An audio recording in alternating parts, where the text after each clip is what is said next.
this ghetto free. God has given us a man. The Lord has given us a destination. God has given us a man. The Lord has given us a destination. God has given us a man. The Lord has given us a destination. Jesus, this ain't no mystery.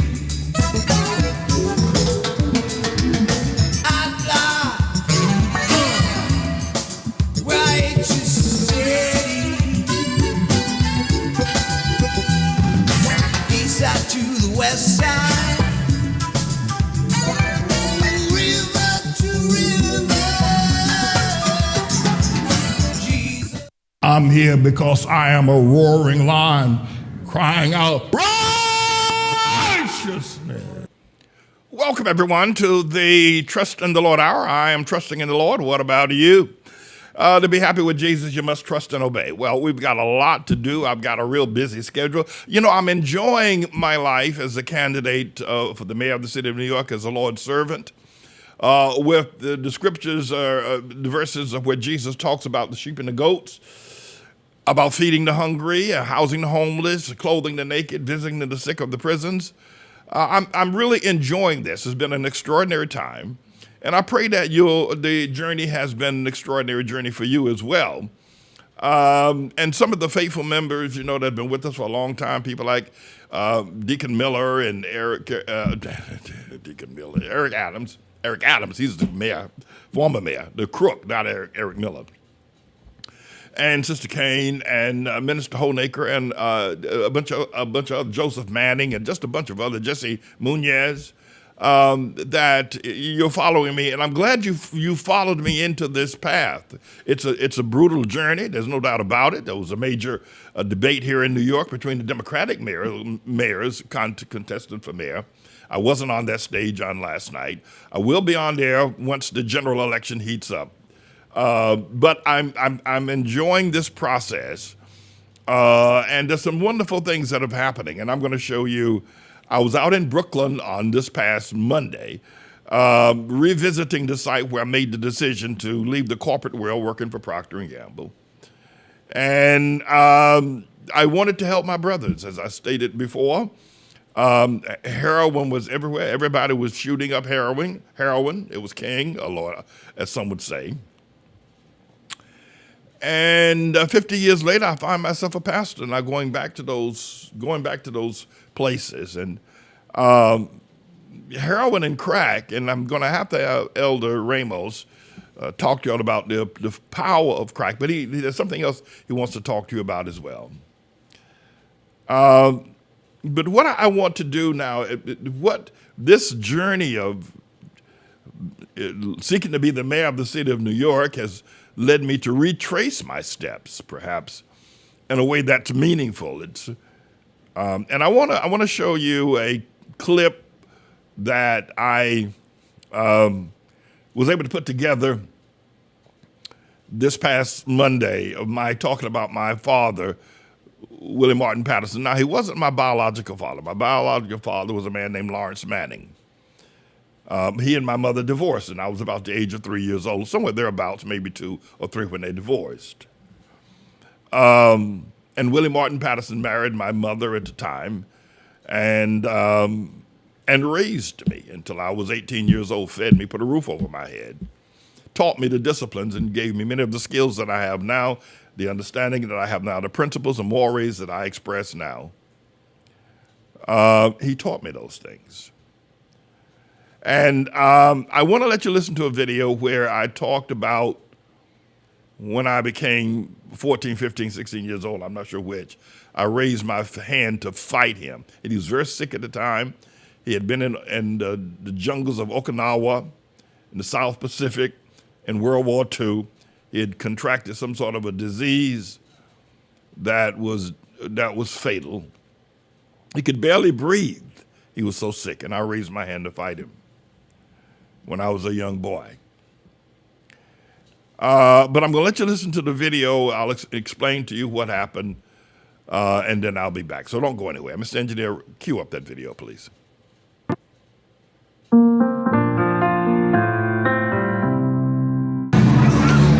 I'm here on Fulton Street and Nostrand Avenue. At one point, when I was 18 years old, 19 years old, for me, this was the crossroads of life. This was the Champs-Élysées. This was the main drag. This was the Fifth Avenue. This was my world. And I was living this way on St. James and Fulton. And I'd come to New York as a young boy, 18 years of age. But when I was approximately 15 or 16 years old, my father, now one would refer to him as my stepfather in as much as that he was not my biological father, but he was the man that raised me, took care of me, put a roof over my head, fed me, taught me, disciplined me. But when I reached 16, 17 years old, my aunts and some of my cousins and relatives were telling me, well, he's not your real father. You don't have to do what he says do. And so the more he would tell me the things to do, the more I would resist it. And finally, it came to the point where I actually put up my fist to fight him. Now, he was an older man. When he married my mother, he was 13 years older than her. He took me and my two sisters in as his children.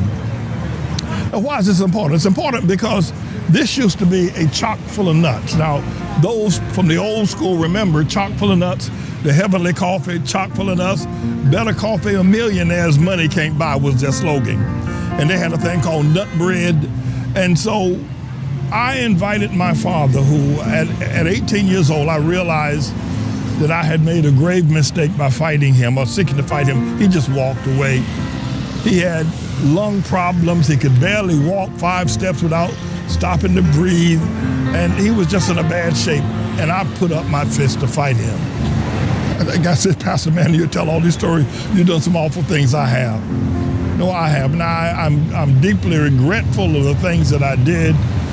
And I can't begin to tell you how painful it is to have lived through that. But I had enough understanding. Once I got a few dollars in my pocket, I invited my father, Willie Martin Patterson, to come to New York. And when he came to New York, I brought him here to what was then chock full of nuts. There was a side entrance, just this entrance right here. I think there was 2 entrances. Yeah, there was a side entrance. I brought him here. Yes, God bless you. God bless you. I brought him here. We sat down, had some coffee and some pound cake, and I told him I was sorry. And I apologized. And he just looked at me and, you know, he called me brother. That's what he called me. He called me brother because I was named after my father, who my mother divorced, and he didn't want to call me my mother's former husband's name, so he just called me brother. He just looked at me, brother. And he got on the bus and went back to North Carolina, and he died. So I thought I would say that. I mean, Fulton Street, obviously, as I was up by Fulton and Schenectady earlier today, telling about my refusal to do drugs, my discipline to not do drugs. And I just remembered chock full of nuts was here 50 years ago. Across the street was Kentucky Fried Chicken.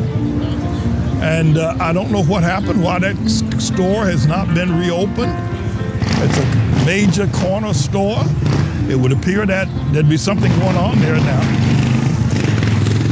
So this corner has a lot of history for me. If you can remember me, if we could just do a visual of an 18-year-old Manning. Try to think about me when I was 18 years old, how skinny I was, and how young I was at 18 years old, going into this place that was blessed as chock full of nuts. I think they still have a couple of chock full of nuts in Staten Island. You can look it up, Google it. It was a very famous, and they still sell chock full of nuts coffee. I thank God for the memories. I thank God that I had this experience up and down Nostrand and Fulton. So now I want to show you something, right? I sat here as an 18-year-old boy, skinny as a rail. This was my world. This was the world for me. This was the joint. I mean, this is where the people was. I was in New York City. But you know, I'm now running to be the mayor of this city, to take this city and to lead it. As an 18-year-old boy, I came here as an 18-year-old. And now I'm on track to actually become the mayor. Let me show you something here. This is one of the vehicles. When I took my father to chock full of nuts, I didn't have a car at the time. I used the subway or the bus. But now this is our church vehicle. This is my running for the mayor of New York City. But that's not all. Let me walk you down the street. Come on, follow me a little bit further, if you will. You come with me.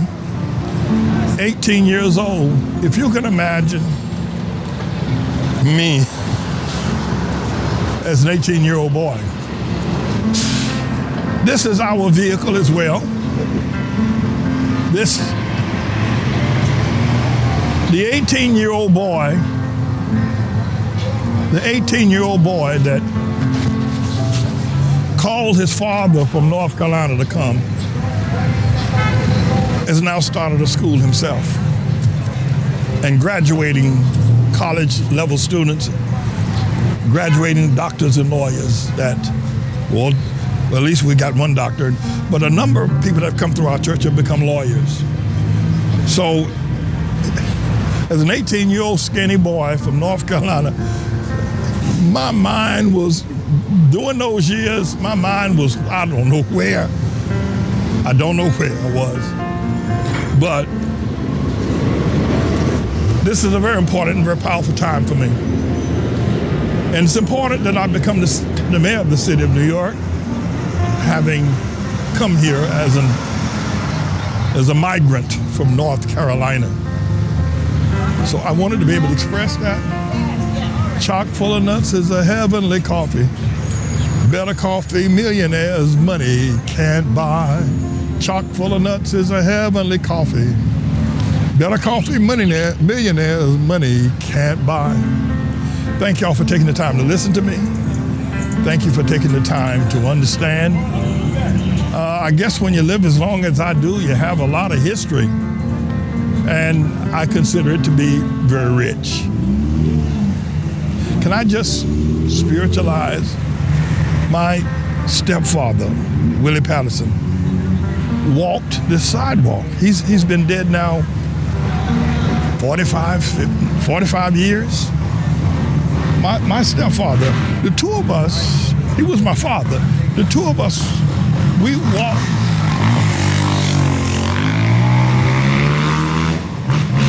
walked in this area together, the two of us together. We occupied this space. He's long since gone, and I'm still here. I'm still here. God bless his memory. God bless his memory. Praise the Lord.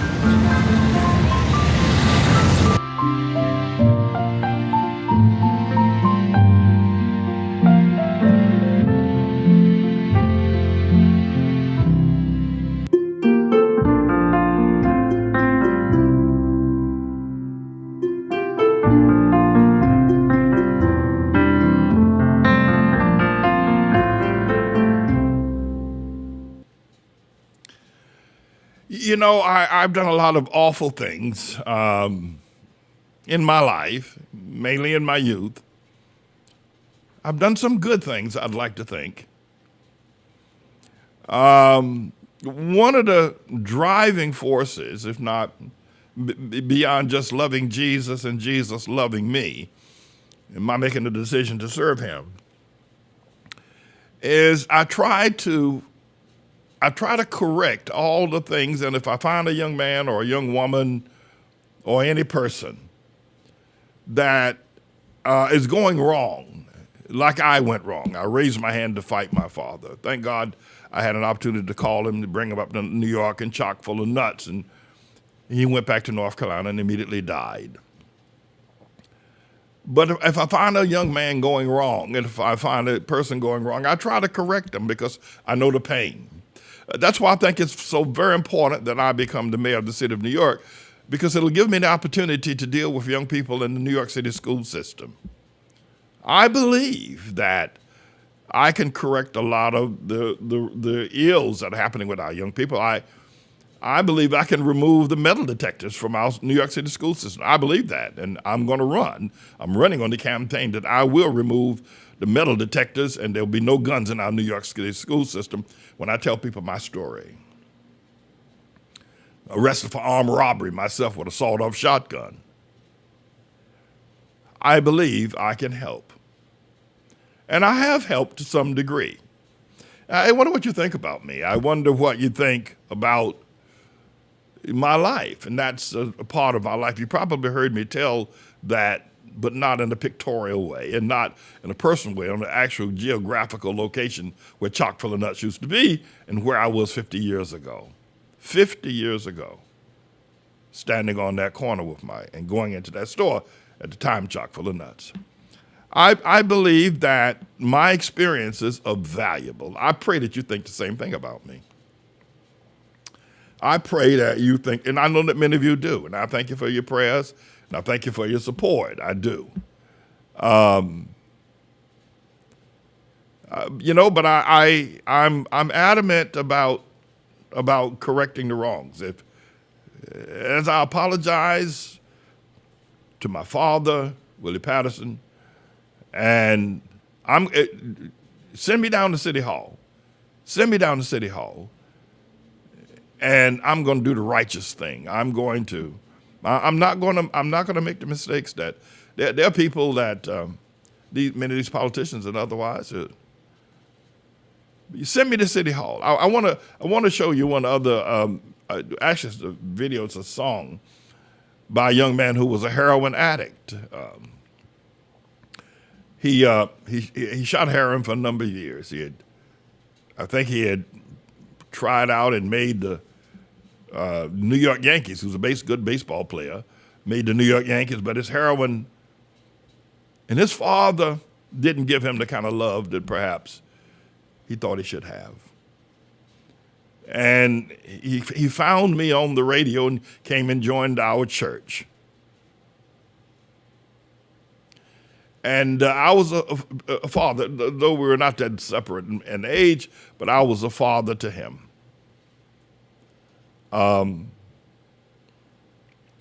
If you send me to City Hall, I'm going to let you see a song that he wrote, and we put some visuals to it. If you send me to City Hall, I'm going to help a lot of people. The people that are running for mayor right now, they can't help. There's very few people right now. I can help not only as the mayor of the city of New York, but I can help Los Angeles, Chicago, Houston, Dallas, Miami, Washington, D.C., Baltimore. If you'll send me to City Hall, now I'm gonna keep telling you about myself. I'm gonna keep telling you how bad I was, how awful I was, and how I regretted how Jesus saved me. I think you know that.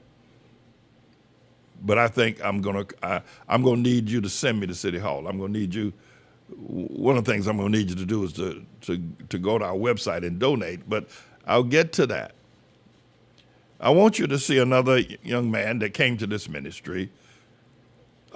He was a heroin addict as well. He's long since deceased. But he wrote a song. We put some visuals to it. And the visuals, the track of my life. Now, I'm going to deal with Wall Street. I'm going to deal with billionaires. I'm going to deal with, the economic structure and system. But you put me in charge of the New York City school system. Will you do that? And we'll get rid of homelessness and hopelessness. You put me in charge of the New York City school system. I'll cut off the path to prisons. I'll cut off the path to failure. Put me in charge of that. Will you do that? Send me to City Hall. You're going to have to donate. That's what I need to have happen. You got to donate to the Manning for Mayor campaign. You got to go to that website and donate. But if you send me to City Hall, I'll cut off the path and give me the opportunity to be over the young people in New York City school system. Will you do that? Send me to City Hall. I'm going to talk to you more about that. Let me let you see this Pastor Bartolotta, who came to our church and former heroin addict. And here's a song he wrote about our ministry.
never heard this word before.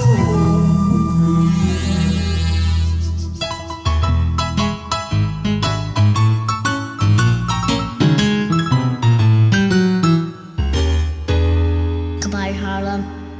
Your history. I'm going to ask you to send me to City Hall so I can be over the New York City school system. And I will cut off the pipeline to homelessness, to prisons, to brokenness, to fatherless. I will cut off that pipeline. I will cut off if you'll send me to City Hall. You've seen the work that I've done and the work I continue to do. And I was talking about waiting on the Lord. I tried to discover the fact that I did the awful things I did. My father, Willie Patterson, I was able to apologize to, and now I'm doing a memorial apology to him. It hurt his heart, I'm sure it did, when I raised my fist to fight him. Did I go through all of this so I can help countless millions of others? Did I? And I don't want to say that the Lord orchestrated that I should do that. I'm not saying that, God forbid. I don't know if he did. If he did, I don't know that he did. I'm not saying that he did. What I am saying is that had I not gone through those things, I would not be as passionate about truth and about righteousness. And I'm asking you to put me over all the students in the New York City school system at the age I was when I raised my hand against my father. They won't raise their hand against their father. At the age I went into crime and ended up in prison, they won't do it. I will cut off the pipeline. A man asked me the other day, he said, why you wait so long to do this? Why, Manning, you could have done this years ago. I didn't have the fire in the belly years ago to do this. That's one thing. I believe that it's the Lord's timing. I believe it's the Lord's timing. One of the other things I'm going to do is that the corruption in corporate, if you will, corporate businesses, the corporate industry, corporations, that is, I'm going to clean that up too. But the Lord has got me here now. I want to be in the right place at the right time. I want to do what Almighty God wants me to do. I'm trusting that you're going to send me down to City Hall. I'm trusting that you're going to do that. You're going to make a donation. You're going to go to Manning for mayor and you can make a $10 donation. For a $10 donation for all those men you saw on the street. Can you believe that in modern day, this is after Obama. This is after having David Dinkins as the mayor, after having Obama as the president.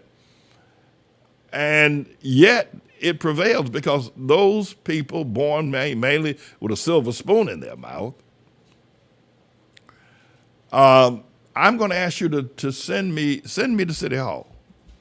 Send me down to City Hall. Help me fight the great fight that needs to be. That put me in charge of the children of New York City, and the school system. I'm a good man. I'm a good man. I am. I confess all the awful things I've done. No doubt about it. You know it. I have not, walked around thinking that perhaps somebody did me wrong and I was right for what I did. No, I was wrong. I was wrong. But I believe that that I can cut off the pipeline to the prisons of New York State. I can cut off the pipeline to the homeless shelters. I can cut that pipeline off. And then, of course, I said I'm going to my first one of the days of being a mayor. I'm going to call for a 3-day fast, and I'll do it myself. Jesus said that what you saw on the street with these men jumping up and down and rolling over and sleeping on benches and That kind of demon only goes out by fasting and prayer. You can get all the dollars from the federal government you want. You can get all the tax dollars and tax revenues that you can raise, but those devils only go out by fasting and prayer. And I'm going to, one would say, well, Mayor, why don't you do something about housing? Why don't you do something about, the homelessness and one thing after the other? Mainly they're talking about doing something economically, but you can have all the money in the world. You can put those men you saw just a few moments ago in Pastor Bottle's song. You can put those men in a mansion. They're still going to jump up and down. They're still, you got to fast and pray. And that's going to be different. That a mayor would stand up and would fast and pray to cast out demons. Because you can't cast those demons out of those men that you saw with money. Money won't do it. If money could buy those demons, if money could give the authority. And then the other thing is that there's some demons that are quieter. They're more polite. They sit at the heads of corporations, and some of those demons are in schools. And the other thing is that you put me in charge of the school system of New York by donating to my campaign. We're not going to have gender grooming in our New York City school system. No, we're not going to have it. Now, you want to be LGBTQ, that's your business. Go ahead and do what you want to do. But you're not going to tell you're not going to tell 4- and 5-year-olds that that God gave them the wrong sex. You're not going to do that. Now, you're not with me. It ain't going to happen. So there are other demons around. There are demons, in corporate America. There's demons in banking, and there's demons. The landlord industry in New York City is full of demons. Now you listen to Pastor Manny very carefully. What you saw a few moments ago with those demons calling those young men to do the things that they've done. You can raise all the taxes. You can raise all the money. You can put those young men on a yacht. They'll jump off of it. You can put those men on a 150-foot yacht. They'll jump off because money won't cure you. That's why it's important. Send me to City Hall. Send me down there. And the way you're going to do it, not only just what's most urgent right now is that you go to our website at manningformayor.com and donate. Just take out a $10. You got a bank card, you got a debit card, you got a credit card. Put $10. Go to Manning for Mayor and put $10 to send me to the City Hall and put me over the children, put me over the school system. And I'm going to be making an announcement on Saturday about a whole lot of things. That I'm having a press conference on Saturday here at the Outlaw Word Missionary Church at the 11 o'clock worship service. You're invited to come. And I'm going to be making an announcement about a lot of things that I'm going to be doing in terms of the policies that I'm going to be doing. So it's important that you tell everybody, and you might want to drive in from Pennsylvania to be go up and down in Maryland or down in Washington, D.C. It'd be a good drive. It's going to be a nice summer day. You can drive up here, sit down in the sanctuary, and listen to me and as I do my press campaign. But listen, the issue is here is that New York is the richest city on the planet, but it's got the poorest morality. Money don't solve. Well, while we're going to need money, we're going to do a whole lot of things with the tax structure. You're going to be everywhere you look. I'm going to be dealing with the tax structure. But what our children need, money can't buy. New York needs love and righteousness. What our children need, money can't buy. Money can't buy them the discipline that they need. Money can't buy them. Money can't buy them the parents that they need. What our young people need here in New York in the school system, put me in charge of the school system of New York. Will you do that? What our young people need, money can't buy. Money can't buy you two good parents. Money can't buy you a father that loves you, that goes out to work every day, comes home, clean hands, he's got clean hands, he's got a clean smile on his face, and he works hard. Money can't buy you that kind of a father. Did you know that? You can talk about money and privilege, and you can say, well, the absence of it can create problems. What New York needs is love and righteousness. Money can't buy you a father to make him love his wife. Money can't buy you a father to raise children the right way. Money can't buy that. Now, you can get all the money that you want.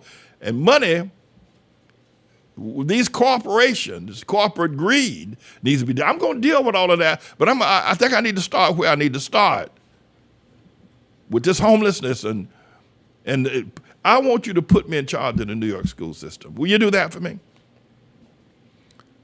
You see my story about my father 50 years ago. I'm not saying that God that God caused that to happen. He let it happen, but I'm not saying he caused it, that God ordained that to happen, but he let it happen so I can know the pain of what it is to be a good son, and I can know the pain what it is to be a bad one. I'm not saying that God caused it to happen, but I am saying God let it happen. Put me in charge of the New York City school system. Put me in charge of it, and I'll tell you, we'll be able to take those money changers. We'll be able to get those metal detectors out of those schools. Put me in charge of it. You can go to our website. You can give $10. You can give $100. Every individual person can give up to $2,100. And by the way, you don't have to live in New York. You can live in Lansing, Michigan. Or you can live in Portland, Oregon. Or you can live in San Diego, California. You can live in Little Rock, Arkansas. You can live in Biloxi, Mississippi. You can live in Miami, Florida. Jacksonville. You can live in Charlotte, North Carolina. If you live in New York, you live in America, you can donate. And if you are a migrant or an immigrant, not a citizen, you can still donate. You got a bank card? Go to my website. Put me in charge of the school system. Put me in charge. Now, this is probably going to get some people, a little, but put me in charge of the ghettos. Now, I would prefer to use the term marginalized neighborhoods. I would prefer to do that. I would prefer to use the term poor neighborhoods. Put me in charge of the ghettos. Put me in charge of them. And I can cut off the pipeline. I can tell you that. Put me in charge of the school system. Put me in charge. By the way, the president's, Mr. Engineer, I think we have a picture of our students that we would, look how beautiful our students are. I can do this, I do this on a small scale, not small scale, but I do this at our church. Look at that, how beautiful they are. Ain't that beautiful? I can do that across the board. I can change the ghettos. Put me in charge of the ghettos of New York City. All right? Send me to City Hall. Put me in charge of the ghettos. Mike Bloomberg had no business being in charge of the ghettos. Bill de Blasio, David Dinkins, Eric Adams, none of them knew what to do with the ghettos. None of them. Put me in charge of the ghettos. Make me the mayor of New York City ghettos by making me the mayor of New York City. And I can raise up beautiful children. Isn't that beautiful? Isn't that a beautiful sight? That's the work of my hands, along with some great staff people that work along with me. Great staff people that work along with me. So put me in charge.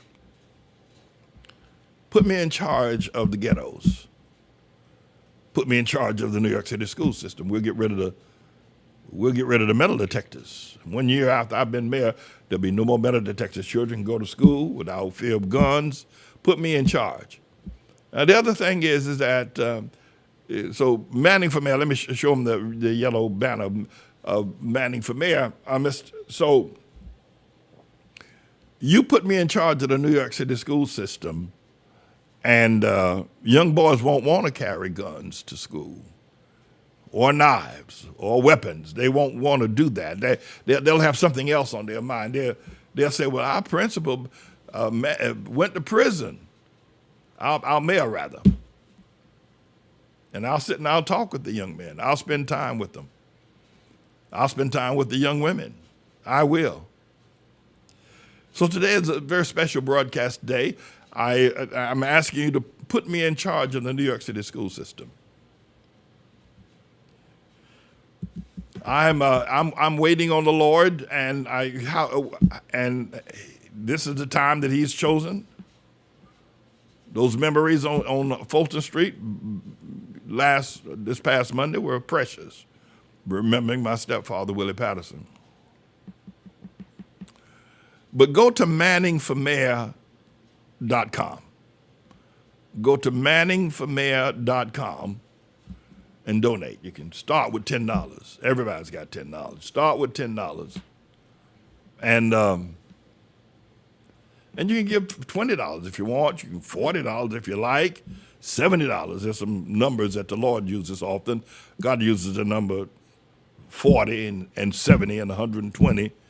God uses those numbers. 33. You can give $33. Let's say you give $33, right? Say, well, here's $33 to put Manning in charge of the New York City school system. Imagine that. That's a good bang. That's a good bang for your buck. You know that? For $33, you can put me in charge of the New York City school system. For $33 now, that you can't get no better than that. So because right now I have the will, I have the talent, the strength, I have the anointing of God to be the best mayor New York City has ever seen, to be the best mayor America has ever seen. I have the anointing. What I don't have is your support. What I don't have is your support. Talking about getting a bang for your buck, you can give $10. I said that before, sure. What about 12? 12 is a good number. 12 disciples, right? 12 disciples. You can give $12 right now. You can, and you got that right on your bank card. Give $12 right now, and it'll send me but I have the ability, the faithfulness, I have the experience, the anointing of God to be in charge of the New York City public school system and be in charge of cleaning up the streets of New York. I will mop the streets of New York spick and span clean. The homelessness, we're going to cut that off. You can give $33. Go to Manning for Mayor and give $33. And that's a good bang for your buck. You can't lose. You can't lose. You go to Manning for Mayor and you give $10 or $12. Let's move to $12, right? Because 12 is a number that Jesus uses, right? The Bible uses. So let's use $12, right? Or you use $33. Or you can give $40. 40 days, it rained 40 days and 40 nights. Moses was in the wilderness for 40 years, and Jesus was was tempted by the devil out in the wilderness for 40 days and 40 nights. So you can use 40, or you can use 70. 70 years and 10. You've heard that in the book of Psalms. Or you can use 120 if you like. But you can put me in charge of the New York City school system. I've proven for the past 30 years that I can educate doctors, lawyers. I can educate people with graduate degrees and from the best universities in New York City. I can get them accepted with major scholarships. We just got a young group of people graduating this month that got $140 scholarships. I can educate. I have proven that I can raise up students that can get a full 4-year scholarship to Yale University. I can do that. I've done that. I got that in my that's my record. I've done that. You give $33, give $12, give $33, give $40, give $70. Send me downtown. Send me to City Hall. That's a good bang for your buck. I have proven that, and the other thing is that I can fight the system. I've proven I can fight the system. You know, I've been in the court battles. I've proven that I can fight bureaucracy. I've proven I can stand up against the powers, the corporate greed. I can stand up against the system. I've proven that I can do that, and you know that I have. I can, and I have. So send me to City Hall. I have all the willpower, the gifts, the anointing, the love, the skills, the record, the history, the experience. All I need is your $33 or your $12 or your $100. You can give as much as $2,100 as an individual. It doesn't matter where you live. If you live in America, you can give. No matter what city, what town, what party you belong to, go to the website at manningformayor.com. Go to manningformayor.com and give. I've got everything else except you. I've got everything else, and you know me. You know me. I got everything I need except you. You know me. You know who I am. And so I'm asking you to send me to City Hall. Don't you think, listen, don't you think if you send for $33 or whatever you're going to do, I don't know, maybe you want to do $70, maybe you want to do the whole $2,100 right now, I don't know. I think that's what Minister Holnaker did. I think he did that, if I'm not mistaken. I think Minister Holnaker, I think that he gave the whole thing. I'll have to find out, just make sure I'm not speaking something that's not correct. But we're going to have a meeting here on Saturday where I'm going to be revealing my policies. I've had some policies, $27 minimum wage, no taxes on bodegas, no taxes on any food sales, you don't have to pay taxes to eat, and some other things that we're going to be doing as well. But I'm going to be unveiling more policies. But for whatever you give, and maybe you can send me to City Hall. You know I'm the best man for the city of New York. You know I'm the best man for the students, for the schools, for the jails, for the banks, for the economy. You know I'm the best man. You send me to City Hall, we're going to cut off this pipeline of these young people ending up in homeless shelters. You can do that. You're talking about getting a good bang for your buck. Talking about getting a good bang for your buck. Go to Manning for mayor. Doesn't matter where you live. And you can get So I want to invite everybody to show up on this coming Saturday at 11 o'clock because we're going to be talking about the Middle Passage arch that we're going to be erecting once I become the mayor. It's going to be, the world is going to be a great place. And you've known me, some of y'all have known me for a goodly number of years, many of you. You know that I'm going to do a good job. All you got to do is go to Manning for Mayor right now and start donating. And don't stop donating until you reach that $2,100. You know that. You know me. You know I need to be the mayor of the ghettos. The ghetto needs me. You know that. You know the ghettos need me. Maybe you live in a nice neighborhood and everything, but you still are affected by the ghettos, the people that live there.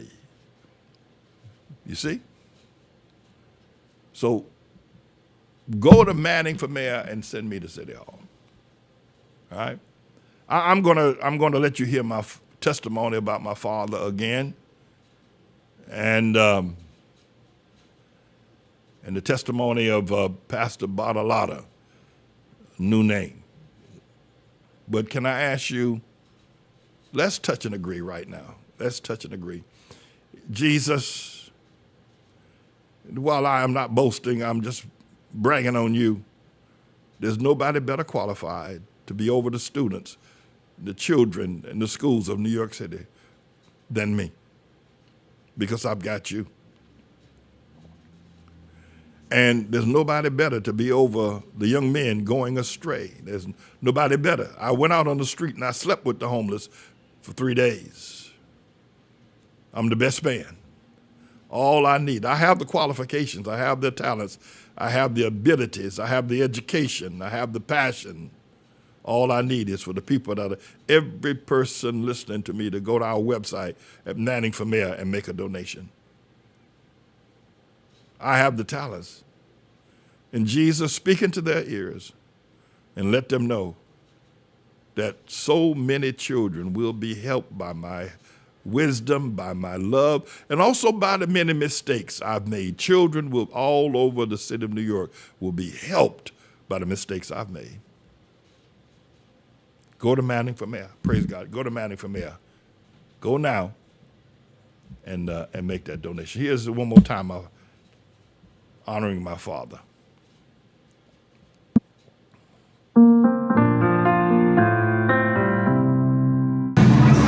I'm here on Fulton Street and Nostrand Avenue. At one point, when I was 18 years old, 19 years old, For me, this was the crossroads of life. This was the Champs-Élysées. This was the main drag. This was the Fifth Avenue. This was my world. And I was living this way on St. James and Fulton.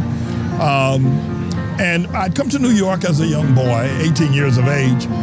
But when I was approximately 15 or 16 years old, my father, now one would refer to him as my stepfather in as much as that he was not my biological father, but he was the man that raised me, took care of me, put a roof over my head, fed me, taught me, disciplined me. But when I reached 16, 17 years old, my aunts and some of my cousins and relatives were telling me, well, he's not your real father. You don't have to do what he says do. And so the more he would tell me the things to do, the more I would resist it. And finally, it came to the point where I actually put up my fist to fight him. Now, he was an older man. When he married my mother, he was 13 years older than her. He took me and my two sisters in as his children. And why is this important? It's important because this used to be a chock full of nuts. Now, those from the old school remember chock full of nuts, the heavenly coffee, chock full of nuts, better coffee a millionaire's money can't buy was their slogan. And they had a thing called nut bread. And so I invited my father, who at 18 years old, I realized that I had made a grave mistake by fighting him or seeking to fight him. He just walked away. He had lung problems. He could barely walk 5 steps without stopping to breathe. And he was just in a bad shape. And I put up my fist to fight him. I think I said, Pastor Manny, you tell all these stories. You've done some awful things. I have. No, I have. And I'm deeply regretful of the things that I did. And I can't begin to tell you how painful it is to have lived through that. But I had enough understanding. Once I got a few dollars in my pocket, I invited my father, Willie Martin Patterson, to come to New York. And when he came to New York, I brought him here to what was then chock full of nuts. There was a side entrance, just this entrance right here. I think there was 2 entrances. Yeah, there was a side entrance. I brought him here. Yes, God bless you. God bless you. I brought him here. We sat down, had some coffee and some pound cake, and I told him I was sorry. And I apologized. And he just looked at me and, you know, he called me brother. That's what he called me. He called me brother because I was named after my father, who my mother divorced, and he didn't want to call me my mother's former husband's name, so he just called me brother. He just looked at me, brother. And he got on the bus and went back to North Carolina, and he died. So I thought I would say that. I mean, Fulton Street, obviously, as I was up by Fulton and Schenectady earlier today, telling about my refusal to do drugs, my discipline to not do drugs. And I just remembered chock full of nuts was here 50 years ago. Across the street was Kentucky Fried Chicken. And I don't know what happened, why that store has not been reopened. It's a major corner store. It would appear that there'd be something going on there now. So this corner has a lot of history for me. If you can remember me, if we could just do a visual of an 18-year-old Manning. Try to think about me when I was 18 years old, how skinny I was, and how young I was at 18 years old, going into this place that was blessed as chock full of nuts. I think they still have a couple of chock full of nuts in Staten Island. You can look it up, Google it. It was a very famous, and they still sell chock full of nuts coffee. I thank God for the memories. I thank God that I had this experience up and down Nostrand and Fulton. So now I want to show you something, right? I sat here as an 18-year-old boy, skinny as a rail. This was my world. This was the world for me. This was the joint. I mean, this is where the people was. I was in New York City. But you know, I'm now running to be the mayor of this city, to take this city and to lead it. As an 18-year-old boy, I came here as an 18-year-old. And now I'm on track to actually become the mayor. Let me show you something here. This is one of the vehicles when I took my father to chock full of nuts, I didn't have a car at the time. I used the subway or the bus. But now this is our church vehicle. This is my running for the mayor of New York City. But that's not all. Let me walk you down the street. Come on, follow me a little bit further, if you will. You come with me. 18 years old. If you can imagine me as an 18-year-old boy. This is our vehicle as well. The 18-year-old boy that called his father from North Carolina to come has now started a school himself and graduating college level students, graduating doctors and lawyers well, at least we got one doctor, but a number of people that have come through our church have become lawyers. So, as an 18-year-old skinny boy from North Carolina, my mind was, during those years, my mind was, I don't know where. I don't know where I was. But this is a very important and very powerful time for me. And it's important that I become the mayor of the city of New York, having come here as a migrant from North Carolina. So I wanted to be able to express that. Chock full of nuts is a heavenly coffee. Better coffee millionaires' money can't buy. Chock full of nuts is a heavenly coffee. Better coffee millionaires' money can't buy. Thank y'all for taking the time to listen to me. Thank you for taking the time to understand. I guess when you live as long as I do, you have a lot of history. And I consider it to be very rich. Can I just spiritualize my stepfather, Willie Patterson, walked this sidewalk. He's been dead now 45 years. My stepfather, the two of us, he was my father. The two of us, we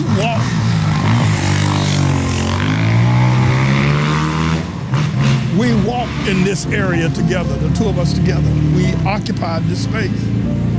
He's long since gone, and I'm still here. I'm still here. God bless his memory. God bless his memory. Praise the Lord.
Coming to you live from New York City, it's the Manning Report with your host, Dr. James David Manning.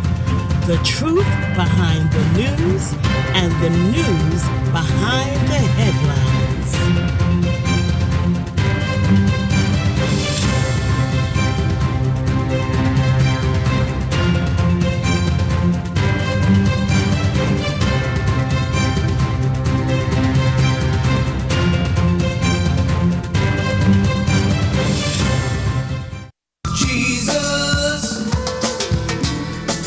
All right, welcome to the Manning Report. I am Manning, and most assuredly I'm reporting. How's everybody doing? I'll tell you who's not doing quite so well. It appears that Elon Musk, or Elon the monkey, is not doing quite so well.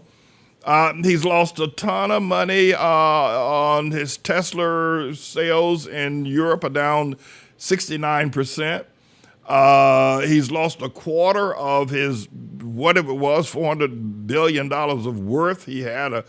And he's obviously got fired by Tribulation Trump the other day. Trump gave him a gold key, but really he got fired, and he's not happy about that. If I get the opportunity, I'm going to be bringing up a video clip that Lawrence O'Donnell did last night, laying out minute by minute, line upon line, precept upon precept, on all the tweets that that Musk has tweeted out, and why Donald Trump is quiet as a church mouse and not saying anything in response to all the ugly things that Leon the monkey, Elon, not Leon, okay, all right, finally.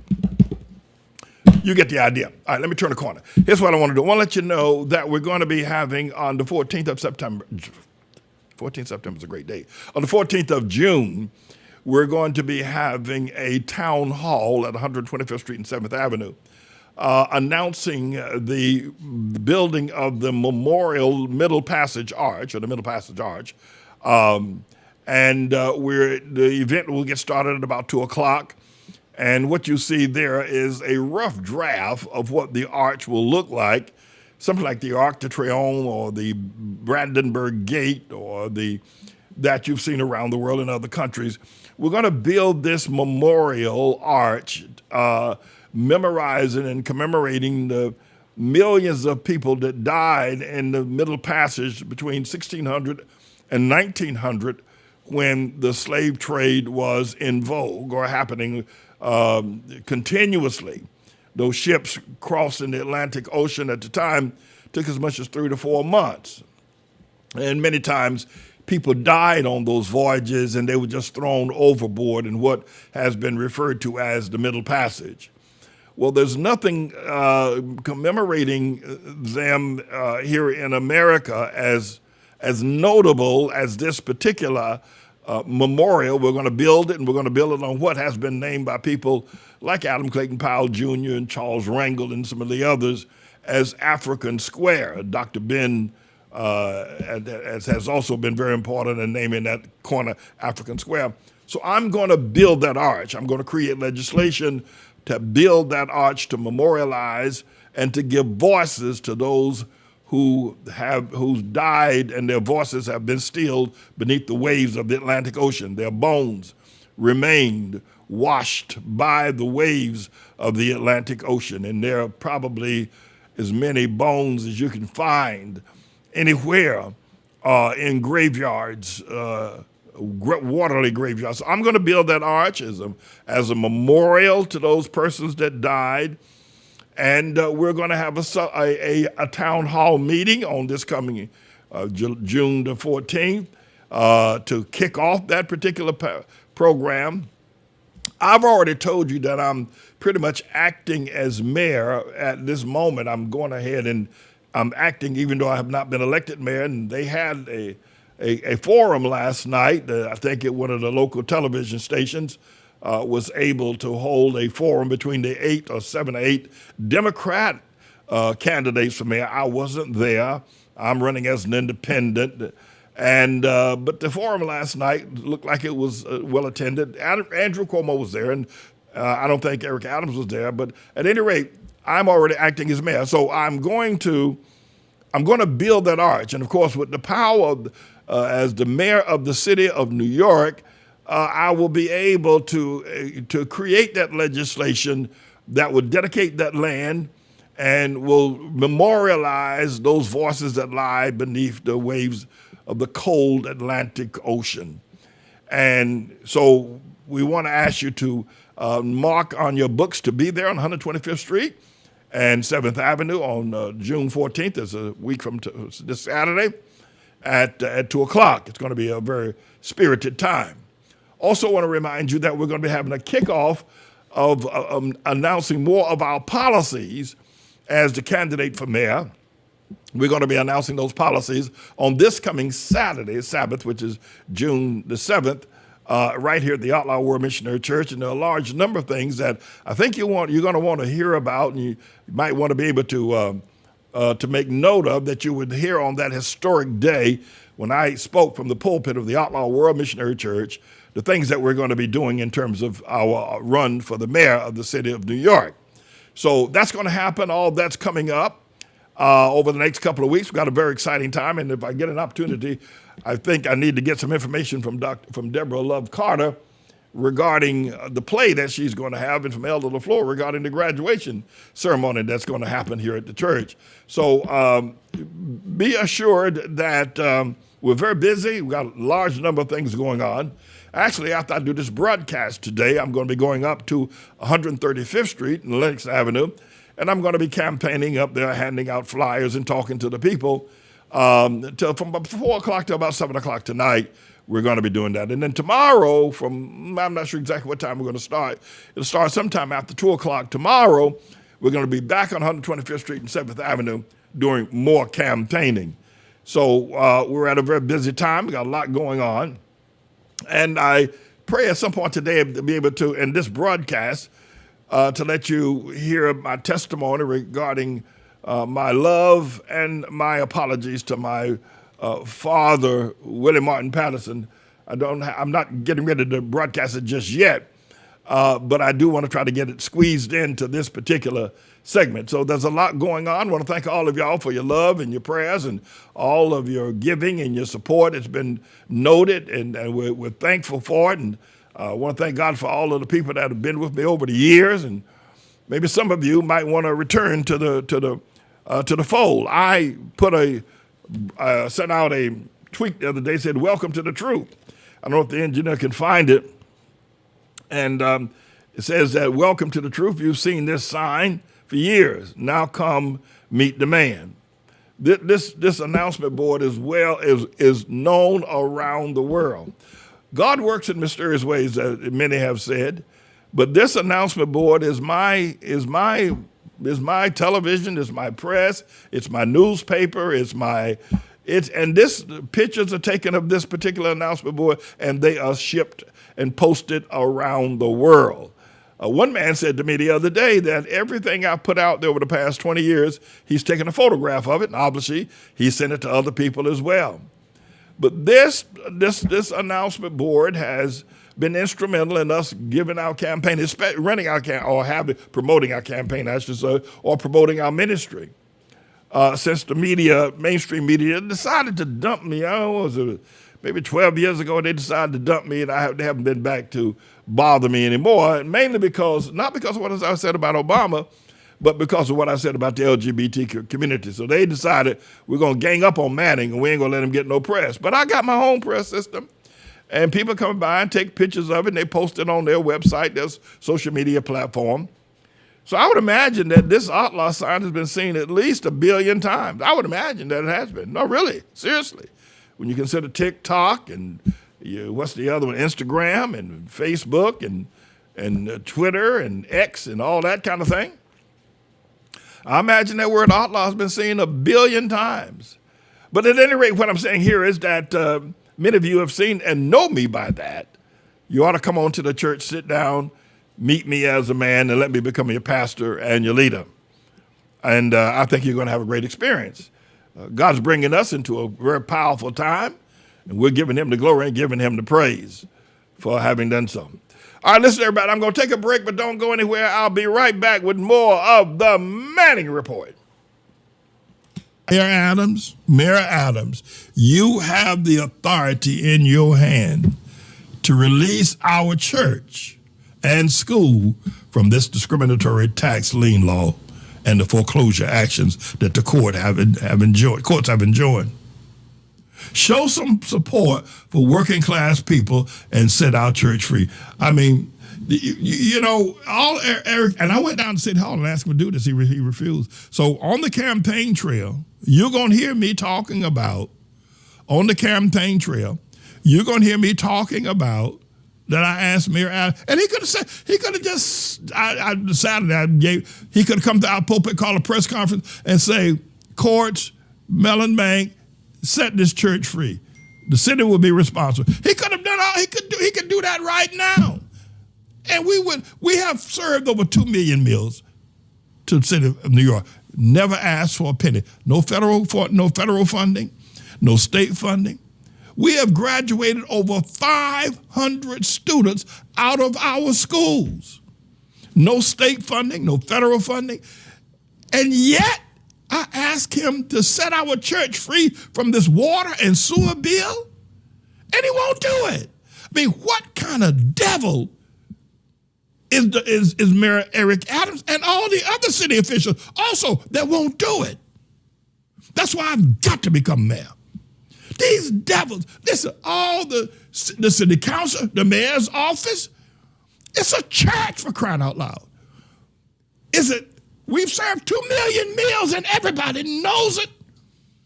We've graduated over 500 students from our school, and yet they want to shut it down. Why? Why, Eric? Why, Eric? Why are you so mean-spirited? Why are you so hard-hearted? I'm going to raise it against you. I pray that after the primary, it'll be me and you on that debate stage. And every time I open my mouth, I'm going to remind the world how you stood by and watched them threaten and put our church and our children on death row when all you had to do is just say the word. But you wouldn't do it. You would not do it. Why, Eric? Why? Trump is the destroyer. Trump has been positioned by Almighty God to destroy America. And the only thing that will be left standing is a group of people called the elect, and then the inhabitants of the kingdom of God, which will be in the community formerly known as Harlem, but God has changed the name of the community to Otla. Now, you don't have to believe that. You believe what you want. But like the Tower of Babel, that tower is coming down. That tower, that one's coming down. That one is coming down. No, that tower, like the Tower of Babel, that boy, that's coming down. I'm standing in front of it, and I'm prophesying. It's coming down. It's coming out. And Allah is coming up. Good God Almighty. Good God Almighty. That tower, Trump's tower, that one is coming down. The Tower of God, Allah. There's going to be a change of seasons. There's going to be a change of reasons. Going to be a change of scenery. Allah. Praise the Lord. And then I'm going to build an arch. I told you about the arch we're going to build, right? I told you about the arch, but that tower, that one's coming down. I want to inform you that, last night, they had a debate here in New York City, the mayoral campaign, and it looks like they positioned everybody according to their ranking in the polls, and Governor Cuomo had center stage because he's, right now he's leading. But the thing that I thought was how the debate went and how Andrew Cuomo handled it, he put the focus on Trump. And everybody was taking shot. Everybody on the stage was taking shot at Cuomo because of the nursing home scandal, because of his sex scandals, and a bunch of other things. But he kept switching the focus back to Trump, that he's the man to stand up against Trump. And most New Yorkers, as you very well know, don't like Trump. However, I do think there is a brewing among many of the very poor New Yorkers who are turning towards Trump as the answer to their solutions, and more specifically against Mayor Eric Adams for the fact that he's been more charitable towards the immigrants than he has been towards them. And so what we're discovering now is that actually Cuomo he is a shrewd politician. There's no doubt about it. He's a very shrewd politician. I don't think that anybody walked away from that stage last night dethroning Andrew Cuomo. I don't have the pics of it. But he's a shrewd politician, Andrew Cuomo. But I can take him down. They're still trying to please. They're trying to walk on eggshells, all the other politicians, trying to walk on eggshells. They figure, well, they can say a couple of things to Cuomo, but I can take him down. But he should have walked. Last night's report, this morning's report should have been Andrew Cuomo got defeated by one of the other candidates or two of the other candidates that were on the stage last night, but that's not the headline. In a head-to-head debate like that, and of course the election, for the general election, the primary rather, going to happen on the 24th of this month. And so right now he's still the front runner. If they didn't take him down last night, I don't know how they're going to take him down. They might as well just get out the race, hang up their rock and roll shoes. Now, I didn't see any of the Republican candidates. It should have been the primary should be about the Republicans and the Democrats. I didn't see any Republicans on that stage last night. Of course, I'm an independent. I did get started as a Republican, but they treated me so cruelly. I think Trump told them to do that to me. So I said, okay, I'll be an independent. And the independent party is growing, not just in New York, but across America because of the politics of both the Republicans and the Democrats. But what I've seen so far, and I have to take a closer look at that debate last night, they didn't take Andrew Cuomo down. Now, Eric Adams is running as an independent as well. So they'll be running against one another after the 24th of June. The general election race gets started, which I'm in a part of. Actually, I'm a part of the race right now. I'm acting as a mayor right now, things I've told people. But the general election gets started after the 24th, and Eric Adams and all these other people that are now running as Democrats will be off the stage. But I didn't see them take him down last night. I didn't see any, and I'm not cheering Andrew Cuomo on. Obviously, you know that. But I thought it was an interesting race, interesting debate. What I do want to do is that Lawrence O'Donnell last night put Elon Musk and Trump are stone cold enemies, and anybody who tells you the truth, who knows anything about the political scale and the political landscape, knows that Elon Musk and Trump are stone cold blooded enemies. Everybody knows that. And they're trying to, so Elon Musk is firing missiles, warheads, nuclear warheads at Trump, and Trump is as quiet as a church mouse goes. Musk knows where the bones are buried. I believe that shooting of Trump out there in Bucks County, Pennsylvania was a setup. I believe it. I believe Trump is just that treacherous, dishonest, liar, con man, and a pathological degenerate. I believe he set it up, and I think that Musk has something to do with it. And but Musk is firing off nuclear warheads at Trump, and Trump gets, well, I'll tell you what, I'll let Lawrence O'Donnell do it. He could probably do it better. Now, hang tight, don't go, because I got some things I want to talk to you about my stepfather, Willie Pastor. I want to talk to you about what happened 50 years ago. That I want to tell you to send me to City Hall, put me in charge of all the students, put me in charge of all the schools in New York City, put me in charge of all the ghettos in New York City, put me in charge of all of the homeless people in New York City, put me in charge of all of the systems, the financial system, put me in charge of all the landlords in New York City. Will you do that? Put me in charge of all the landlords in New York City, all the schools, students, all the homeless, and all of the ghettos of New York. Don't go anywhere. Stay tuned. You're gonna appreciate what Lawrence O'Donnell has to say, but I got something even more important, but I got to run this. I figure you need to know it. Go ahead, Mr. Engineer. Elon Musk has not mentioned Donald Trump's name in his now nonstop attacks on the Trump budget bill, but Elon Musk is using his loud social media voice to urge Republicans to kill the bill in a steady stream of angry and bitter tweets. Elon Musk began his war against Donald Trump at 1:34 p.m. yesterday, saying in his most anguished Twitter voice, "I just can't stand it anymore," and he called the Trump budget bill a disgusting abomination. And as of tonight, Donald Trump remains cowering in abject, silent fear of Elon Musk.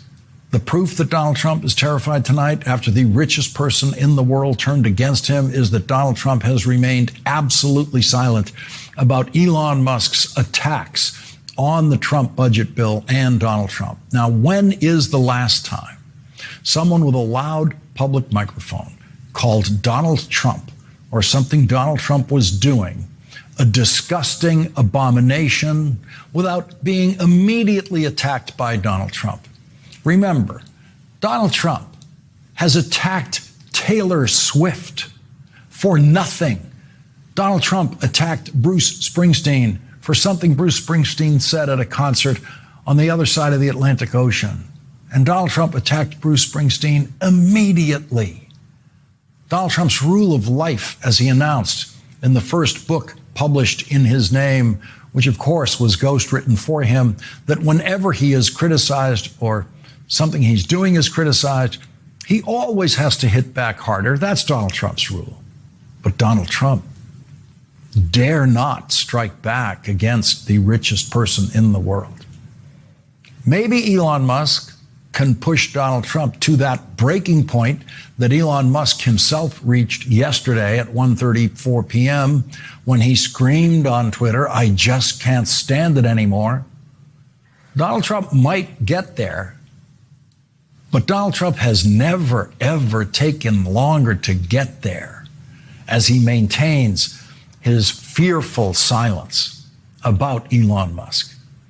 Elon Musk continued his attacks on Donald Trump and Donald Trump's budget bill beginning in the middle of the night at 2:07 a.m. when Elon Musk said it more than defeats all the cost savings achieved by the Department of Government Efficiency team at great personal cost and risk. Now, there is Elon Musk reminding us of his complete failure to cut trillions of dollars of federal spending that he claimed he was going to cut, and then asking for our sympathy at how much it personally cost him in lost Tesla customers and dropping Tesla stock prices when America and the world turned against Elon Musk as he played the role of Donald Trump's executioner.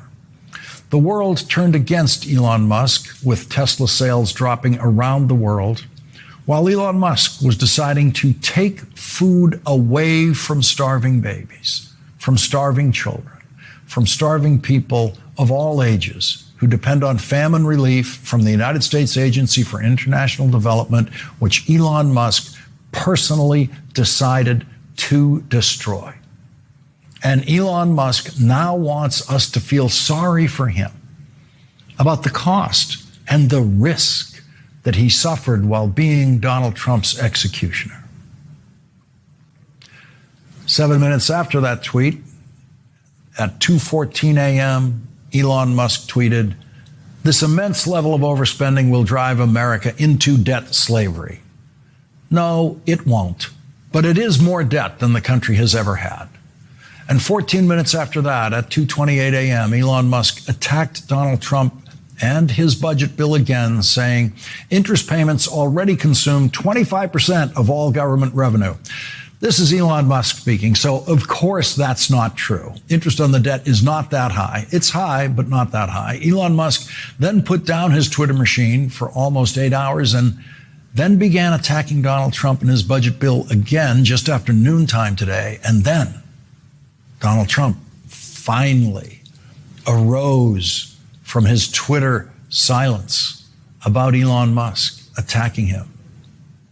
And at 1:59 p.m., just over 24 hours after Elon Musk launched his direct attack on Donald Trump, calling Donald Trump's budget bill a disgusting abomination and saying anyone who supported it should be turned out of office, Donald Trump bravely tweeted about Elon Musk without comment, simply by retweeting the old Elon from May 28th, 7 days ago, when Elon Musk tweeted, As my scheduled time as a special government employee comes to an end, I would like to thank President Donald Trump for the opportunity to reduce wasteful spending. And then in that same tweet, Elon Musk told this lie: the Department of Government Efficiency mission will only strengthen over time as it becomes a way of life throughout the government. And that was only 7 days ago that he was telling that lie. And now Elon Musk is telling you that his budget cutting mission has not just completely collapsed. It has been completely overrun by the Trump budget bill, which the Congressional Budget Office said today will increase the national debt by $2.4 trillion. Now, imagine how deep Donald Trump's fear is that when he couldn't stand it anymore today and he had to tweet something about Elon Musk attacking him for 24 hours, Donald Trump's attack, the only thing Donald Trump dared to tweet, was an old Elon Musk tweet with no comment at all. And 2 minutes before Donald Trump tweeted that old Elon Musk tweet, Elon Musk tweeted a new one telling the Republicans they needed a new bill. And 6 minutes after Donald Trump's tweet, Elon Musk tweeted another new one: no one who actually reads the bill should be able to stomach it. That means you, Donald Trump. And then 44 minutes later at 2:50 p.m., Elon Musk tweeted, call your senator, call your congressman. Bankrupting America is not okay. Kill the bill. And it didn't take long for the childish mind of Elon Musk, seeing the words kill and bill so close together, to just turn that into a movie poster version in his next tweet 8 minutes later, using the title of the movie, Kill Bill. The Congressional Budget Office estimate of the impacts of the bill released today shows that close to 16 million people would lose health care coverage because of the Trump Republican budget bill. Republican Senator Joni Ernst's response to concerns about losing health care coverage at a town hall in Iowa was to say, quote, we are all going to die, which she seemed to mean sort of maybe as a joke, but then instead of apologizing for what she said or any misunderstanding of what she intended when she said it, she decided to mock people who didn't like her response and insult those people by pretending that those people don't know that we're all going to die someday. Today, the Senate Democratic leader Chuck Schumer said this. Donald Trump is just lying about the bill. Lying about the bill. Well, here's the We Are All Going to Die Act. It says nearly 14 million. It's 16 million, getting closer to 16 million, according to CBO's numbers, we've been told. 16 million people losing health insurance thanks to Republicans voting for Donald Trump's disgusting abomination. Mike Johnson, the perpetually in-over-his-head guy who got the job of Speaker of the House when Kevin McCarthy was kicked out and no one else wanted the job, is the kind of in-over-his-head guy who's willing to tell you publicly who won't return his calls. Well, I'll tell you, I called Elon last night and he didn't answer, but I hope to talk to him today. I mean, it's not, it's very friendly and we've laughed about our differences on policy before. I'm not upset about this. No, he's not upset about it. He doesn't look upset about it. Why should he be? He was a junior member of the House who got catapulted into the speakership from obscurity after a coup. He gets the biggest office in the Capitol. He gets a bigger paycheck than the other House members. He gets Secret Service protection. He's second in line for the presidency in the line of succession. Why would he be upset that Elon Musk is trying to destroy his disgusting abomination and won't return his calls? Mike Johnson's lucky to be there. So, of course, Mike Johnson's not upset about it. I'd love to talk to him this week and hope he calls him back today. I talk to President Trump, all the time, multiple times a day. Obviously, we've talked about this. As you know, he's not. Elon did a 180 on that. Okay, so we got it. So Trump, easy to get on the phone several times a day. Musk won't return the call of the Speaker of the House. So there's the Speaker of the House wandering the halls of the Capitol, sounding like a high school kid on a tour, saying he really hopes the richest person in the world calls him back today or someday. And here's what the richest person in the world did after Mike Johnson said that. Elon Musk took that video of Mike Johnson saying, I hope he calls me back today, and he put it in his tweet at 2:05 p.m. saying, no one who actually reads the bill should be able to stomach it, which means no one should be able to stomach what they heard Mike Johnson say in that video when he's hoping Elon Musk will call him back today. Congressional leadership has never looked more pathetic, more chaotic, more childish, or more, to use Elon Musk's word, disgusting. If the Senate fails to pass the bill, then the Republicans will have to start all over again. And tonight, Senator Rand Paul has said he will vote against it, and he sounds like he means it. Senator Ron Johnson has yelled about the bill, sounding as if he will vote against it, but there's no reason to believe any of the rantings of Ron Johnson. Republican Senator Joshua Hawley says he won't vote for the bill. You shut that down, Mr. Engineer. I thought you might want to hear that. I don't know if you did. I heard it last night. I thought it was very powerful. There are a couple of things Lawrence O'Donnell does, and maybe the only one in broadcast cable news these days or any other kind of news that really tells it like it is about Donald Trump, calls him stupid.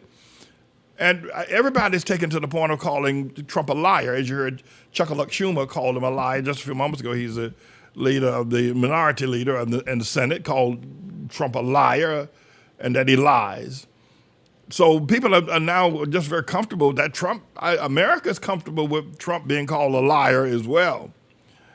But what I thought was interesting about this particular segment that Lawrence O'Donnell did, and I pray you caught it, that I didn't waste your 10 minutes time there, was that Lawrence O'Donnell is insinuating that Trump is scared to death of Elon Musk.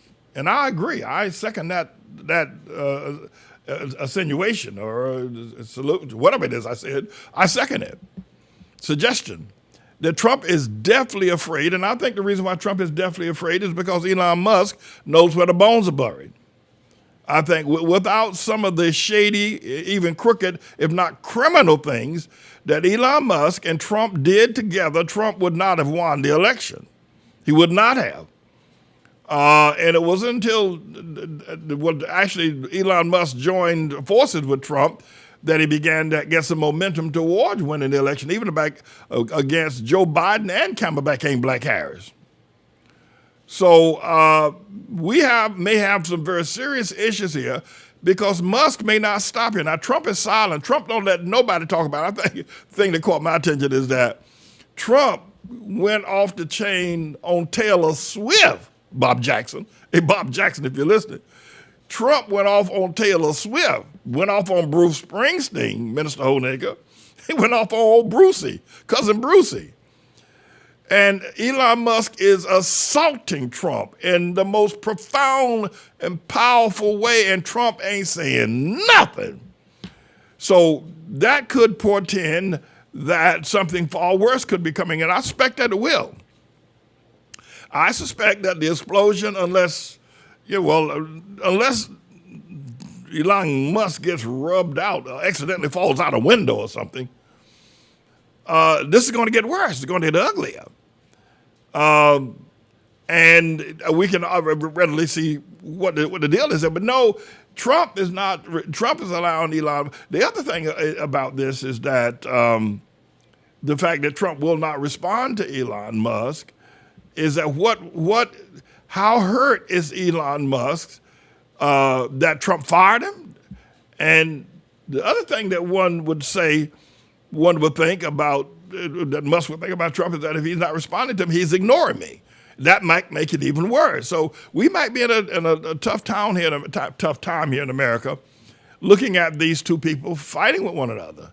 But it's going to get ugly. It's going to get ugly. The other thing is that what people need to realize, Trump don't care anything about anybody.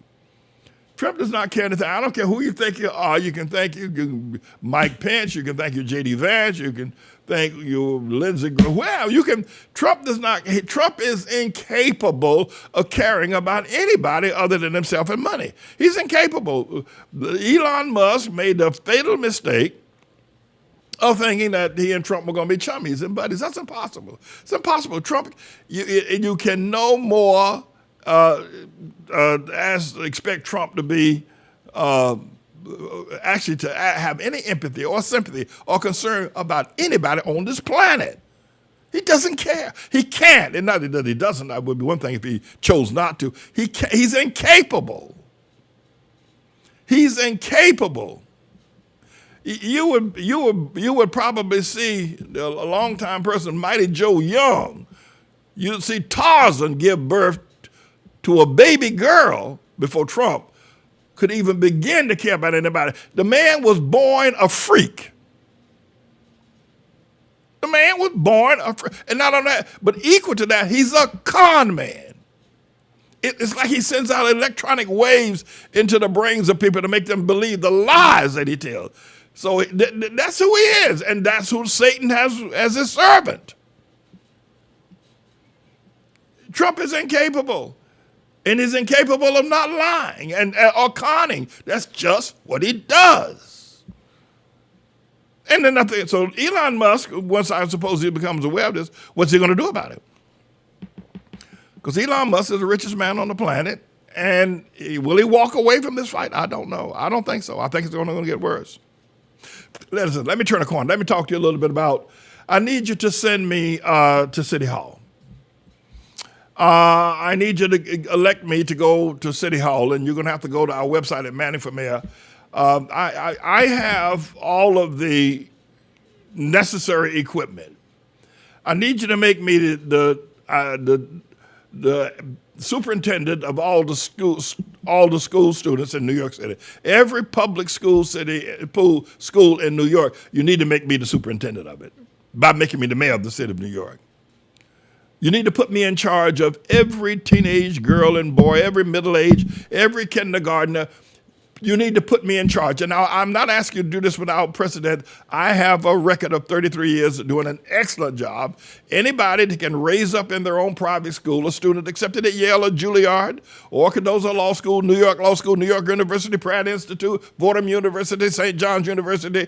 I have sent students to all of those schools from this church building that I'm sitting in right now.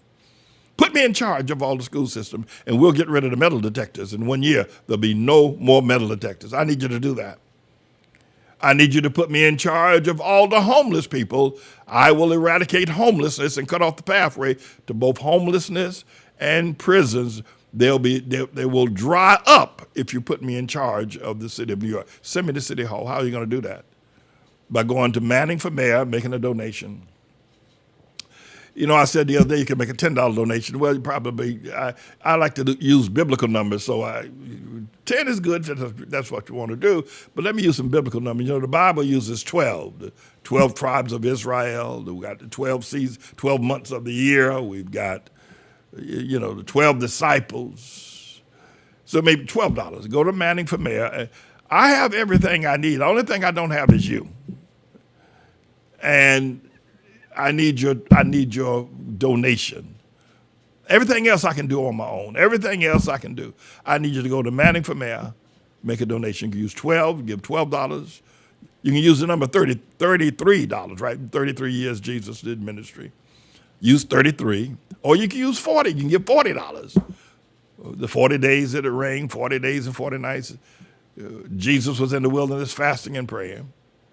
Or you can use 120 or 70, the 60 years and 10, the years of a man's life, and 60 years and 10, which is 70. I have everything else I need. I have all the experience. In fact, what I'm going to do, I'm going to let you listen to a piece I did the other day, me remembering my father, Willie Martin Patterson. Now, he wasn't my biological father, but he was the only father I ever knew. Taught me a lot. Wasn't for him today, I wouldn't be sitting here talking to you. I'm going to let you see a piece I did out in Brooklyn the other day when I first came to New York. Well, I was talking about when I first came to New York, and then I want to come back and talk to you about sending me to City Hall. Mr. Engineer, roll that clip.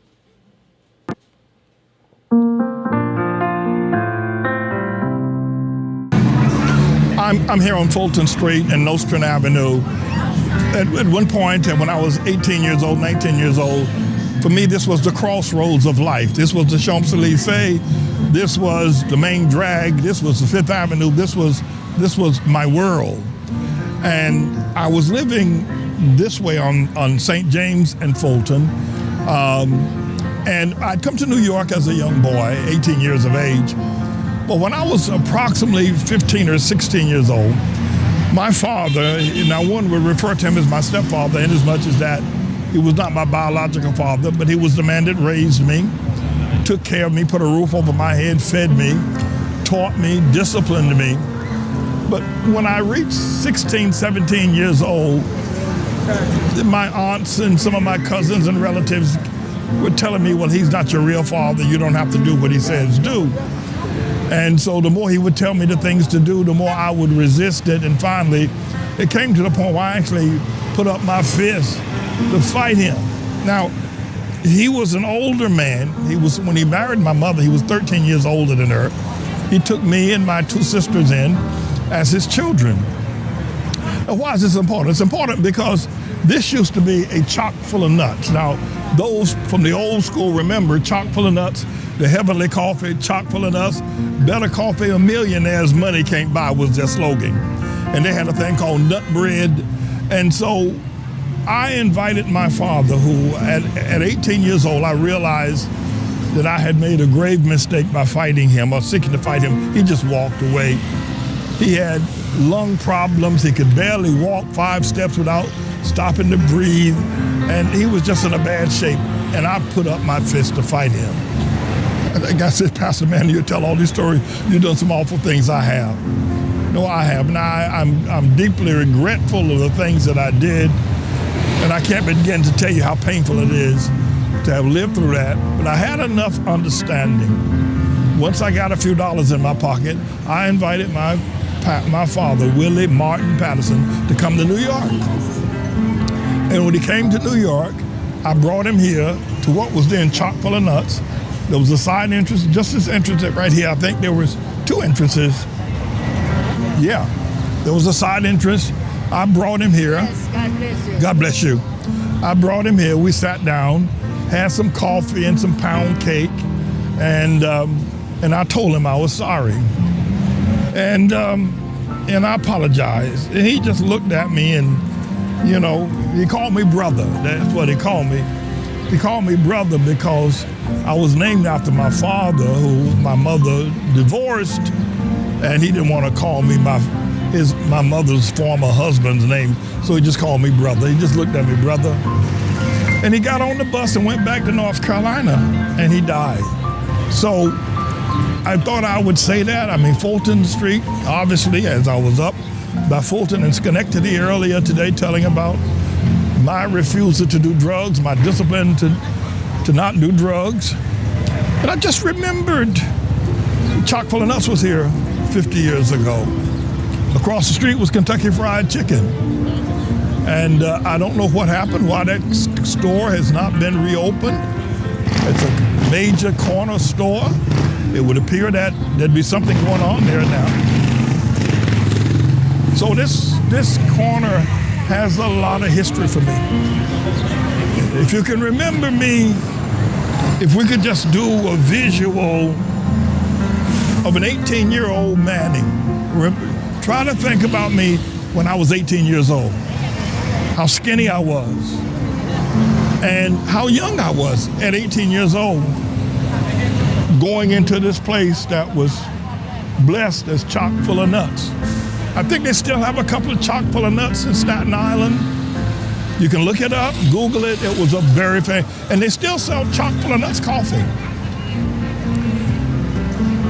I thank God for the memories. I thank God that I had this experience up and down Nostrand and Fulton. So now I want to show you something, right? I sat here as an 18-year-old boy, skinny as a rail. This was my world. This was the world for me. This was the joint. I mean, this is This is where the people was. I was in New York City. But you know, I'm now running to be the mayor of this city, to take this city and to lead it. As an 18-year-old boy, I came here as an 18-year-old. And now I'm on track to actually become the mayor. Let me show you something here. This is one of the vehicles. When I took my father to chock full of nuts, I didn't have a car at the time. I used the subway or the bus.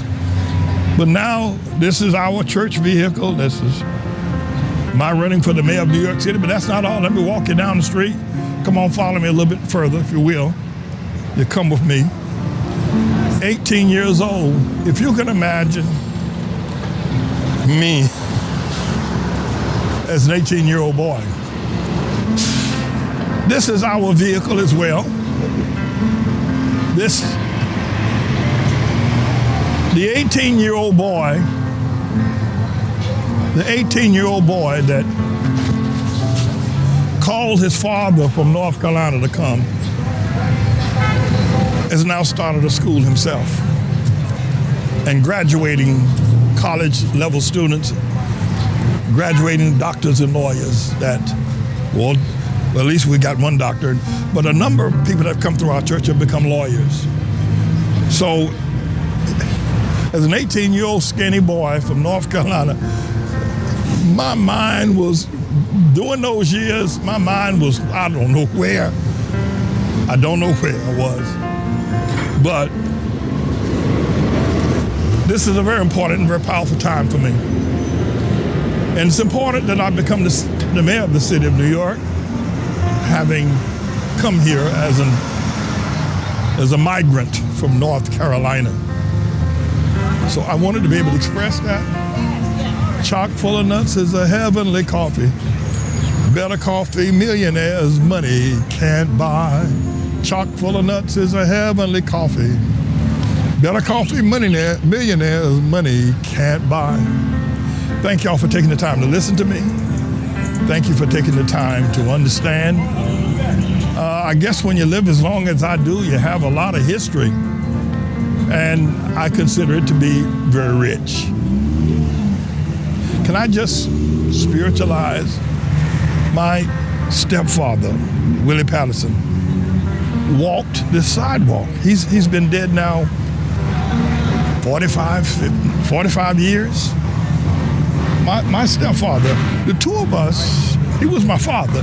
The two of us, we walked.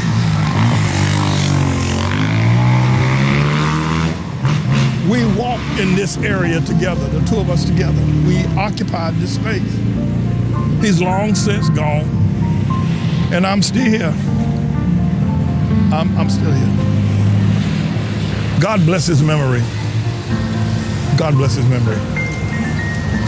Praise the Lord.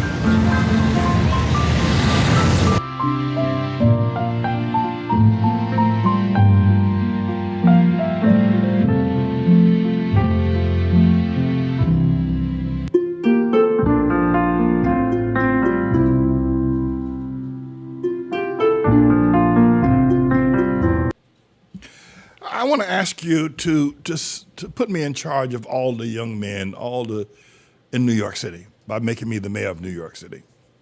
You can put me in charge of the entire New York City school system. All the young men, all the young women, young girls and boys. You know me, you see how painful that is for me, at least what it was, and my reliving it. God, it's just refreshed my memory about it the other day. You know who I am. Put me in charge of the school systems in New York City. Put me in charge of all the young men who would raise their hands against their fathers. Put me in charge of all the young women that will raise their hands against their mothers and their fathers. Put me in charge of it, and we'll change all that. You know I can do it. You know me. You know there's not one doubt in your mind that I can't. You know I possess all of the, well, I'll say gifts and talents and the anointing and the ability and the experience and the education to be in charge of the New York City school system. But not just that. Of course, I'm going to talk to you this coming Saturday. If you'll come to our church, I pray that you'll make your way to our church this Saturday, 11 o'clock. I'm going to ask you to put me in charge of all the landlords. The rent's too damn high. Put me in charge of all the landlords. Put me in charge of all the systems, the court systems. Put me in charge of the education system. Put me in charge of the homeless. But right now, I want to focus on you. You know me. You know who I am. You know that I qualify. I have all the skills, all the faithfulness, all the righteousness, all the love, all the abilities to run the New York City school system. You know that I do. You've seen what I've done. You've seen the work you've heard me talk year after year about the great successes we've had here with our own school system. You know me. I have all those abilities. What I don't have is your financial donation. That I don't have. And that's what I'm asking for now. I'm asking you to go to our website at Manning for Mayor and make a donation. Put me in, and that donation will send me down to City Hall. I'm suggesting you can make a donation of $12 using the Bible numbers. The other day I said $10. Well, the Bible uses 12. Let's say you're 12 tribes of Israel or the 12 disciples of Jesus. Make a donation of $12. I don't have that. I have everything else. I have the love, I have the passion, I have the concern, I have the experience, I have the education, I have the authority, I have the anointing to take the metal detectors out of the New York City school system and be able to raise up young boys and young girls to do great things the way I've been doing for over 30 years here at this church. I can do it on a much grander scale if you'll send me to City Hall. And I'm asking you for $12. Go to my website or our website, Manning for Mayor, and make a donation. You can give $33. 33 is the number that Jesus used. That's up to yourself. Starting at 12, right? 12 is the starting point. $33 you can give. That's the number. You can give $40. 40 is the number of days that it rained, and day and night. Or 40 is the number of years that Moses spent in the wilderness, the children of Israel. And 40 is the number of days that Jesus spent out in the wilderness himself, fasting and praying before he started his public ministry. $40 or $70, 3 score year and 10, $70. You can give as much as $2,100. You can do that all at one fell swoop. You can give as much as $2,100, no matter where you live, no matter what state. If you live in the United States of America, if you live in Alaska, if you live in Hawaii, you can give. And even if you're not a citizen of the United States of America, you can still give. Do you have a bank card? Do you have a debit card? Do you have a credit card? You live in America, you can give, even if you're not a citizen. Even if you don't live in the city of New York, you can give. But I'm asking you, I have everything. You know me. You know me. In New York City schools, children, they need me. They do. Don't let Cuomo be in charge of the school system. Don't let Eric Adams be in charge of the school system or the homeless. Send me. I have everything I need except that either $12 or $33 or $40 or $70 or $120 or whatever, $2,100. I have everything I have. I can do this job. You know that I can. You know me. And you can trust me. You know that I have confessed my faults. I've confessed my pain. You've seen me do that. You know me. You know me. So I have everything I need except your donation. You can go to manningformayor.com and make that donation, that $12 donation. Go to manningformayor.com. Or whatever you want to donate, it's up to you. That may not, because you may want to give more than that. I don't know. But you know me. You've been listening to me for years. Many of you are just coming back on board, but don't you think that the school children of New York City would be better off with me? Don't you think New York needs a spiritual leader? Don't you think that New York needs a mayor that will take the time and fast and pray? Don't you think New York needs? We've had all the politicians, we've had all the fancy words, we've had all the rich people, we've had all the racist people, we've had all the political people. Don't you think New York needs a spiritual leader who also has the, if you will, the political talents to lead this city? Don't you think that that's a good thing? You know that's true. The only thing is missing from putting me in charge of all the school children of New York City. The only thing that's missing is you and your gift. The only thing that's missing now, I'm going to invite you to come to our worship service on Saturday, the 7th of June at 11 o'clock. That's just coming Saturday. And I'm going to be making more announcements about God putting me in charge of all the landlords. Lord knows we need somebody to curb these landlords, what they're doing. And God's going to put me in charge of, as the mayor of the city of New York, you'll be putting me in charge of all the landlords, all the homeless people. You'll be putting me in charge of that. You'll be putting me in charge of all the systems. And the one thing that you know about me as well, and it hasn't been pleasant, but I've been fighting the system. I've been fighting the Mellon Bank and the court system and the crooked lawyers. I've been fighting them for 15 years, or longer than that, quite frankly. And I've done a good job, don't you think? All I need now is you.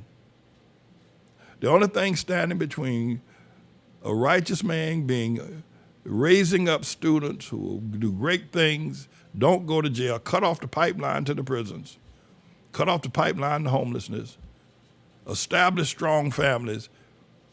The only thing standing in that way right now is you and whoever else that won't give. You can't worry about somebody else not giving, but you can do it. So go ahead and go to our website at manningformayor.com and make that donation. I'm gonna close out with generally we'll close this segment out with Minister Honaker, but I'm gonna close out with Pastor Badalata talking about the ghetto and what Jesus can do to this ghetto. I'm going to ask you to come to the worship service.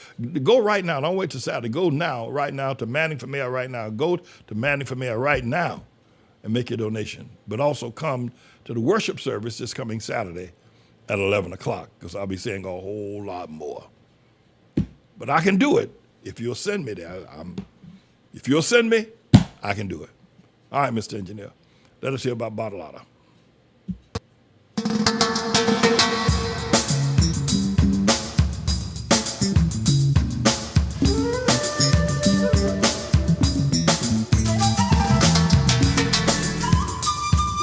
Jesus set this ghetto free.